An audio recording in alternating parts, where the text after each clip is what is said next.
మహాభారతం మహాప్రస్థానిక పర్వం. శ్రీకృష్ణుడు బలరాముడు నిర్యాణం చెందారు. యాదవులందరూ మరణించారు. అర్జునుడిని వ్యాసుడు మహాప్రస్థానానికి సిద్ధమవ్వమని చెప్పాడు. అదే విషయాన్ని అర్జునుడు ధర్మరాజుకు చెప్పాడు. ఆ మాటలు విన్న ధర్మరాజు అర్జునుడితో, అర్జున, అన్ని భూతములను కాలుడు కాల్చక మానడు. మనము కూడా ఈ శరీరాన్ని వదలవలసిన కాలం ఆసన్నమైంది. మనము కూడా అన్ని కర్మలను త్యాగించవలసిన కాలం సమీపించింది. నీ అభిప్రాయం అదే కదా అని అడిగాడు. అర్జునుడు, అన్నయ్య, మీరు చెప్పినది నిజం.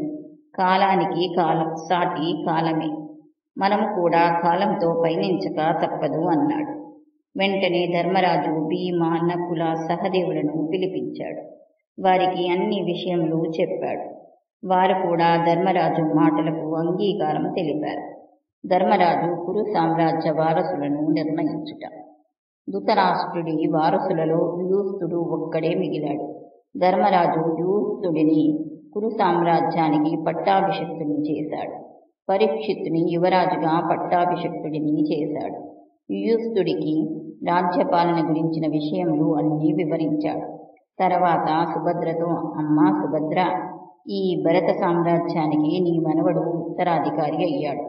శ్రీకృష్ణుడి మనవడు వజ్రుడు ఇంద్రప్రస్థానానికి రాజు అయ్యాడు. ఈ విధంగా కురువంశం, యాదవ వంశం వర్ధిల్లుతాయి. ఈ 2 వంశాలను నువ్వే రక్షించాలి అని సుభద్రను 2 వంశాలకు సంరక్షకురాలిగా నియమించాడు. తర్వాత భారత యుద్ధంలో మరణించిన వీరుల కుటుంబాలకు అగ్రహారాలు, గ్రామాలు దానమిచ్చి వారి పోషణకు తగు ఏర్పాట్లు చేశాడు. బ్రాహ్మణులకు గోదానములు, భూదానములు, సువర్ణదానములు విరివిరిగా చేశాడు.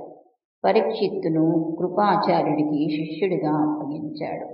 తర్వాత హస్తినాపుర ప్రజలతో ఒక సభ ఏర్పాటు చేశాడు. పాండవులు మహాప్రస్థానానికి తరలుట.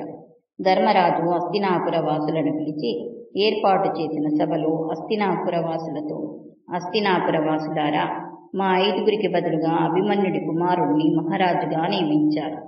అతడి మీద కూడా మీరు మీ ప్రేమ, అభిమానం చూపండి అని చెప్పాడు. హస్తినాపుర వాసులకు పాండవులు వెళ్ళిపోతున్నారన్న విషయం అర్థం అయింది. వారు, మహారాజా, ఏమిటిది? మమ్ములను ఇలా వదిలిపెట్టి వెళ్ళడం మీకు ధర్మమా? నువ్వు ప్రేమమూర్తివి, కరుణామూర్తివి అంటారే, ఇదేనా మీ కరుణ? మేమంతా నిన్ను చూసుకొని కదా బతుకుతున్నది. మీరు లేక మేము ఎలా బ్రతకగలము? మమ్ము వదిలి వెళ్ళడం భావ్యమా అని ప్రార్థించారు. వారిని ధర్మరాజు అనునయ వాక్యాలతో అనునయించాడు. తర్వాత పాండవులు ద్రౌపది తమ వస్త్రములను మార్చుకొని నారచీరలను, నారవస్త్రాలను, జింక చర్మాలను ధరించారు. ఆభరణములను తీసివేశారు. తర్వాత అగ్ని కార్యములు నెరవేర్చి అగ్నిని నీటిలో నిమజ్జనం చేశారు. అందరూ అంతఃపురమును విడిచి బయలుదేరారు. పాండవులు ముందు నడవగా ద్రౌపది వారిని వెంబడించింది. వారి వెంట ఒక కుక్క కూడా వెంబడించింది. హస్తినాపుర వాసులు వీధులకు అటూ ఇటూ నిలబడి వారికి కన్నీటితో వీడుకోలు పలుకుతున్నారు. పాండవులు అలా వెళ్తున్నప్పుడు హస్తినాపుర వాసులకు జూదంలో ఓడి అడవులకు వెళుతున్న దృశ్యం గుర్తుకు వచ్చింది. వారి వెంట యుయుస్తుడు సైన్యంతో నడుస్తున్నాడు. అతడి వెంట విచారవదనంతో పరీక్షిత్తు నడుస్తున్నాడు. అందరూ హస్తినాపుర పొలిమేరులకు వచ్చారు. ధర్మరాజు హస్తినాపుర వాసులతో ఇంకా ఆగమని చెప్పాడు. వారంతా పాండవులకు ప్రదక్షిణలు చేశారు. పాండవులు ద్రౌపదితో ముందుకు సాగారు. యుయుస్తుడు, పరీక్షిత్తు వెనుదిరిగి హస్తినాపురం చేరుకున్నారు. అర్జునుడి భార్య ఉలూపి తన పుట్టిల్లు అయిన నాగలోకం చేరింది. చిత్రాంగద తన కుమారుడైన బభ్రువాహనుడి వద్దకు చేరింది. కృపాచార్యుడు, దౌమ్యుడు ధర్మరాజు ఆదేశానుసారం హస్తినాపుర బాధ్యతలను స్వీకరించారు. అర్జునుడు గాంధీవమును వరుణదేవుడికి ఇచ్చుట.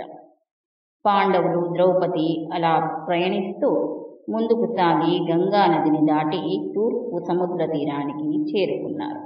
వారి వెంట కుక్క కూడా వారిని అనుసరించి పోసాగింది. అప్పుడు వారికి అగ్నిదేవుడు ప్రత్యక్షమై, అర్జున, శ్రీకృష్ణుడి సుదర్శన చక్రం ఎప్పుడో వైకుంఠం చేరింది. నువ్వు ఇంకా ఈ గాంధీవము వదలక ఉన్నావు. దుష్ట సంవారణార్థం నేను ఈ గాంధీవాన్ని వరుణుడి వద్ద నుండి తీసుకువచ్చి నీకు ఇచ్చాను. ఇది నీకు ఇచ్చిన కార్యం నెరవేరింది కనుక దీనిని ఇంకా వరుణదేవుడికి అప్పగించు అన్నాడు. అర్జునుడు అందుకు అంగీకరించి గాంధీవమునకు నమస్కరించి దానిని సముద్రపు నీటిలో వదిలాడు. గాంధీవం వరుణుణ్ణి చేరింది. తర్వాత అగ్నిదేవుడు అదృశ్యమయ్యాడు. పాండవులు దక్షిణ దిక్కుగా ప్రయాణించి అక్కడి నుంచి పడమరగా ప్రయాణించి పడమర సముద్ర తీరం చేరుకున్నారు. నీటిలో మునిగిన ద్వారకా సమీపమునకు వెళ్లారు. తర్వాత వారందరూ ఉత్తర దిక్కుగా ప్రయాణించి హిమవస్ పర్వతం చేరుకున్నారు. అక్కడి నుండి ప్రయాణించి మేరు పర్వతం చేరుకున్నారు. ఇప్పుడు వారు యోగ సమాధిలో ఉన్నారు కనుక వారికి నడక శ్రమ తెలియడం లేదు. ముందుగా ద్రౌపదికి యోగ సమాధి సడలింది. ద్రౌపది ఇంక నడవలేక నేల మీద పడిపోయింది. అది భీముడు చూసి ధర్మరాజుకు చెప్పాడు. ధర్మరాజు భీముడితో, భీమా, పాంచాల రాజపుత్రి ద్రౌపదిని అర్జునుడు మత్స్యయంత్రం కొట్టి గెలుచుకున్నాడు కనుక ఈమెకు అర్జునుడంటే అధికమైన ప్రేమ, అనురాగం. ఈమె ప్రేమలో పక్షపాతం ఉన్నది కనుక ఈమె చేసిన పుణ్యములు ఫలించక ఇలా పడిపోయింది అన్నాడు. భీముడు ద్రౌపది వంక చూశాడు. అప్పటికే ఆమె మరణించింది. ధర్మరాజు నిర్వికారంగా ఆమె శవమును అక్కడే వదిలి ముందుకు సాగాడు. మిగిలిన నలుగురు ధర్మరాజును అనుసరించారు. ఇంతలో సహదేవుడు నేల మీద పడ్డాడు. సహదేవుడు పడి మరణించడం చూసిన భీముడు ధర్మరాజుతో, అన్నయ్య, సహదేవుడు కింద పడిపోయాడు. సహదేవుడు అహంకారం అంటే ఏమిటో తెలియదు. నిన్ను సదా భక్తితో సేవించాడు. మా అందరిలో సన్మార్గ చరితుడు. అతడి ఇలా పడిపోవడానికి కారణమేమిటి అని అడిగాడు. ఆ మాటలకు ధర్మరాజు, అతడికి తనకంటే ప్రాజ్ఞుడు ఈ లోకంలోనే లేడన్న గర్వం ఉంది. ఆ గర్వాతి విషయంతోనే అతడు కింద పడిపోయాడు అని చెప్పాడు. ఆ తర్వాత ధర్మరాజు సహదేవుడిని కూడా ద్రౌపదిలాగానే అక్కడే వదిలి నిర్వికారంగా ముందుకు నడిచాడు. నకులుడు, అర్జునుడు, భీముడు ధర్మరాజును అనుసరించారు. కుక్క మాత్రం వారిని వదలకుండా వెన్నంటింది. మరికొంత దూరం పోయాక నకులుడు కింద పడి మరణించాడు. అది చూసి భీముడు తట్టుకోలేకపోయాడు. ధర్మరాజుతో, అన్నయ్య, నకులుడు కూడా పడిపోయాడు. అతి సుందరుడు, మంచితనమునకు మారుపేరు, అత్యంత శౌర్యవంతుడు, సుగుణాలకని, ధైర్యవంతుడు, ఇటువంటి మంచి గుణములు ఒక్కటిగా రాసి పూసినట్లు ఉండేవాడు. ఇతడిలో ఏ దుర్గుణము ఉందని ఇలా పడిపోయాడు అని అడిగాడు. ధర్మరాజు, భీమా, నువ్వు చెప్పినది నిజమే. ఇతడికి లేని సుగుణములు లేవు. కానీ ఈ లోకంలో తనకంటే అందగాడు లేడని గర్వం ఉంది. ఆ కారణంగా ఇతడిలా పడిపోయాడు అని చెప్పి తిరిగి ధర్మరాజు నిర్వికారంగా ముందుకు సాగాడు. కుక్క కూడా వారిని వదలక వెంబడిస్తుంది. అప్పటి వరకు జరిగినది మౌనంగా గమనిస్తున్న అర్జునుని మనసు బాధతో మునిగిపోయింది. తర్వాత వంతు తనదేనా అని అనుకున్నాడు. అలా అనుకునేంతలో అర్జునుడు కూడా కింద పడి మరణించాడు. అది చూసి భీముడు, అన్నయ్య, అర్జునుడు కూడా పడిపోయాడు. ఎన్నడూ అబద్ధం ఆడి ఎరగడు. అతడికి ఉన్న సుగుణములు, శౌర్య పరాక్రమములు ఎవ్వరికీ లేవు. అర్జునుడు పడిపోవడానికి కారణమేమిటి అని అడిగాడు. ధర్మరాజు కొంచెం ఆలోచించి, అవును, ఇతడు అత్యుత్తమ ధనుర్ధారి. అదే అతడి గర్వమునకు మూల కారణం. పైగా ఇతడు ఒక్క రోజులో కౌరవులందరినీ చంపుతానని అతడు చేసిన ప్రతిజ్ఞ నెరవేర్చలేదు. అందుకే ఆడిన మాట తప్పినవాడయ్యాడు. అందుకే అతడికి దురవస్థ అని అర్జునుడిని అక్కడే మిగిలిన వారిలా వదిలి నిర్వికారంగా ముందుకు నడిచాడు. అది చూసి భీముడికి కూడా భయం పట్టుకుంది. భయంగా నడుస్తూనే నేల మీద కూలిపోతూ, ధర్మరాజా, నేను కూడా పడిపోయాను. నాలో ఉన్న లోపం ఏమిటి? నాకు తెలియచెప్పవు అని అడిగాడు. ధర్మరాజు, భీమసేన, నువ్వు అత్యుత్తమ గదాధారివి, పరక్రమవంతుడు, కానీ తిండిపోతు, అనవసరంగా మాట్లాడతావు. నీకు అనవసరమైన విషయాలన్నీ మాట్లాడతావు. అందుకే నీకు ఈ దురవస్థ అని నిర్వికారంగా భీముణ్ణి వదిలి ముందుకు సాగాడు. కుక్క మాత్రం అతడిని వెన్నంటి వెడుతూనే ఉన్నది. ఇంద్రుడు ధర్మరాజును కలియుట. అలా ధర్మరాజు నిర్వికారంగా ముందుకు పోసాగాడు. కొంత దూరం పోయిన తర్వాత మహేంద్రుడు ధర్మరాజు ముందు రథంతో వచ్చి నిలిచాడు. ఇంద్రుడిని చూసి ధర్మరాజు వినయంతో నమస్కరించాడు. ఇంద్రుడు ధర్మరాజును తన రథం మీద కూర్చోమని చెప్పాడు. ధర్మరాజు బాధతో, మేము 5 అన్నతమ్ముళ్ళము ద్రౌపది బయలుదేరాం. నా 4 తమ్ముళ్ళు ద్రౌపది నేలకూలారు. వారు లేనిది నేను ఎక్కడకు రాను. వారు కూడా నాతో వచ్చేలా చెయ్యి అన్నాడు. అప్పుడు ఇంద్రుడు, ధర్మనందన, వారందరూ వారి వారి శరీరమును వదిలిపెట్టి స్వర్గలోకం చేరుకున్నారు. వారిని అందరినీ నువ్వు స్వర్గలోకంలో చూస్తావు. వారు మానవ దేహాలను వదిలారు కనుక తిరిగి ఆ దేహంను పొందడం అసాధ్యం. కనుక నాతో నువ్విప్పుడు స్వర్గానికి రా అని చెప్పాడు.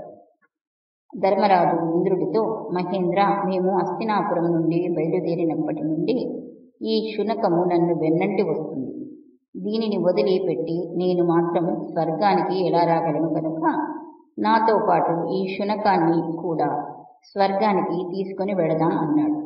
ఆ మాటలకు ఇంద్రుడు నవ్వి, ధర్మనందన, అది ఎలా సాధ్యం? నీ వెంట వచ్చిన కారణంగా శునకానికి ఎలా స్వర్గలోక ప్రాప్తి కలుగుతుంది? దీనిని స్వర్గానికి తీసుకుపోకూడదు కనుక నువ్వు మాత్రం రథం ఎక్కు అన్నాడు. ధర్మరాజు, మహేంద్ర, లోకపాలకుడు అయిన నీకు తెలియనిది ఏమున్నది? ఈ శునకం అత్యంత భక్తి శ్రద్ధలతో నన్ను వెన్నంటి వచ్చింది. ఇప్పటి వరకు నన్ను వెన్నంటి వచ్చి నన్ను సేవించిన ఈ శునకంను వదిలి నేను మాత్రం ఎలా స్వర్గానికి రాగలను? నన్ను భక్తితో సేవించిన ఈ శునకంను వదిలి నేను మాత్రం స్వర్గసుఖములను ఎలా అనుభవించగలను అని అన్నాడు. ఇంద్రుడు, ధర్మనందన, కుక్కలకు స్వర్గప్రాప్తి లేదు. నీకు శుభము కలుగుతున్నప్పుడు దీనిని వదిలిపెట్టడం న్యాయమే. ఇందులో దోషమేమీ లేదు అన్నాడు. ధర్మరాజు భక్తితో సేవించిన వారిని వదిలి రావడం బ్రహ్మహత్య పాతకంతో సమానం అంటారు. నువ్వు అన్ని ధర్మములను తెలిసిన వాడివి కనుక నీకు చెప్పే పని లేదు కదా అన్నాడు. కనుక కేవలం స్వర్గసుఖాలను అనుభవించటానికి నన్ను భక్తితో సేవించిన ఈ శునకము వదిలి స్వర్గానికి రాజాలను అన్నాడు. ఇంద్రుడు, ధర్మనందన, ఏదైనా వ్రతం చేసేవాడు కుక్కను ముట్టుకుంటే వ్రతభంగం అయినది అనుకుంటాడు, మహాపాపమని అనుకుంటాడు.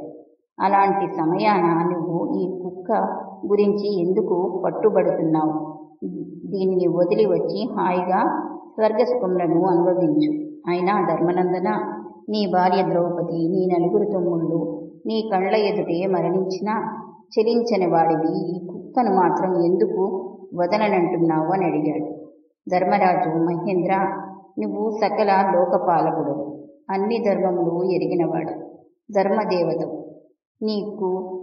నీతో వాదించగల అర్హత కలిగిన వాడిని కాదు నేను. అయినా నాకు తోచిన ధర్మం నేను చెప్తాను. నాకు తోచిన ధర్మం చెప్పడం తప్పు కాదు. ద్రౌపది, భీమ, అర్జున, నకుల, సహదేవులు నా కళ్ళెదుటే చనిపోయారు. వారి కొరకు ఎంత ఏడ్చినా వారు తిరిగి రారు. అది లోకధర్మం, జగమెరిగిన సత్యం. మమ్ము వెన్నంటి వచ్చిన ఈ కుక్క మాత్రం మరణించలేదు కనుక దీనిని వదిలి రావడం ధర్మమా?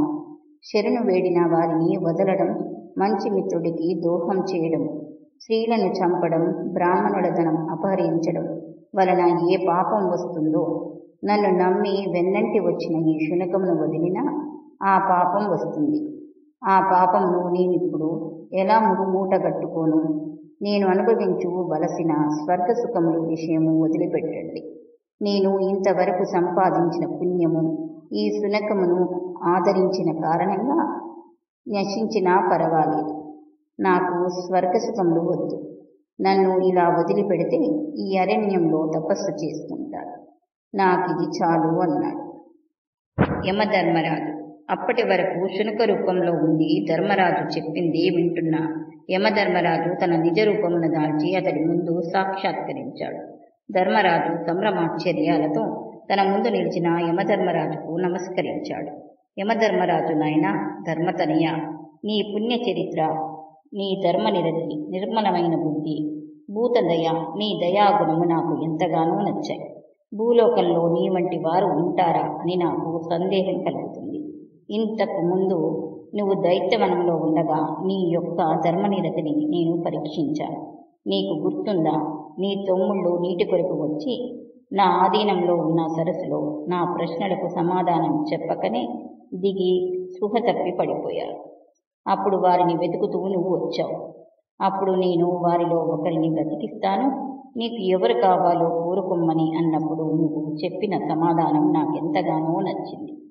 కుంతి తనయులలో నువ్వు బ్రతికి ఉన్నావు కనుక మాద్రి తనయులలో నకులుడిని బ్రతికించమని అడిగావు. అలా ధర్మనిరతిని ప్రదర్శించడం లోకంలో ఎక్కడైనా ఉంటుందా? నిన్ను విశ్వాసంతో వెన్నంటి వచ్చిన కుక్క కొరకు సాక్షాత్తు ఇంద్రుడు దిగి వచ్చి రథం ఎక్కమని చెప్పినా నిరాకరించిన నీ ధర్మనిరతి కొనియాడతగినది. నీకు సాటి అయిన వాడు స్వర్గలోకంలో లేడు. నీ ధర్మనిరతిని ఇంద్రుడు గమనిస్తూనే ఉన్నాడు. ఇంక నువ్వు ఈ శరీరంతో సిద్ధ పదంలో పుణ్యలోకాలకు వెళ్ళు. అక్కడ నీకు సకల సౌఖ్యాలు లభిస్తాయి అని అన్నాడు యమధర్మరాజు. ఆ సమయంలో అక్కడకు గంధర్వులు, దేవఋషులు, మరుత్తులు, అశ్వినీలు, వసువులు పరమానందంతో వచ్చారు. వారంతా ధర్మరాజును ఇంద్రుడు తీసుకు వచ్చిన రథం మీద కూర్చుండబెట్టారు. రథం కదిలింది. వారంతా వెంటరాగా ధర్మరాజు పుణ్యలోకాలకు వెళ్ళాడు. నారద మహర్షి ధర్మరాజును స్వర్గంలో కలిగిట. స్వర్గలోకంలో ధర్మరాజును చూసి నారద మహర్షి దానాలతో, ధర్మాలతో, తపస్సులతో పుణ్యాన్ని అర్జించిన వారిని గురించి విన్నాను.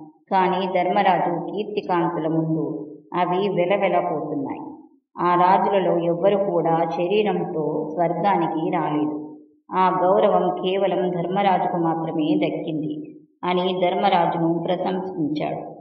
ధర్మరాజు నారదుణ్ణి చూసి, మునీంద్ర, నేను నా తమ్ములను చూసే వరకు సుఖాలు అనుభవించలేదు. ఇంతకు వారు ఎక్కడ ఉన్నారు? అది నాకు చూపించండి. నన్ను అక్కడకు తీసుకువెళ్ళండి. నాకు నా తమ్ముళ్లను, యుద్ధంలో నా కొరకు పోరాడిన రాజులను చూడాలన్న కోరికగా ఉంది అని అడిగాడు. ఇంద్రుడు, ధర్మనందన, నువ్వు చేసిన పుణ్యకార్యముల వలన నువ్వు సశరీరముగా స్వర్గానికి రాగలిగావు. స్వర్గానికి వచ్చినా నువ్వు మానవ మాతృలకు ఉండే స్నేహభావాన్ని వదలలేక ఉన్నావు.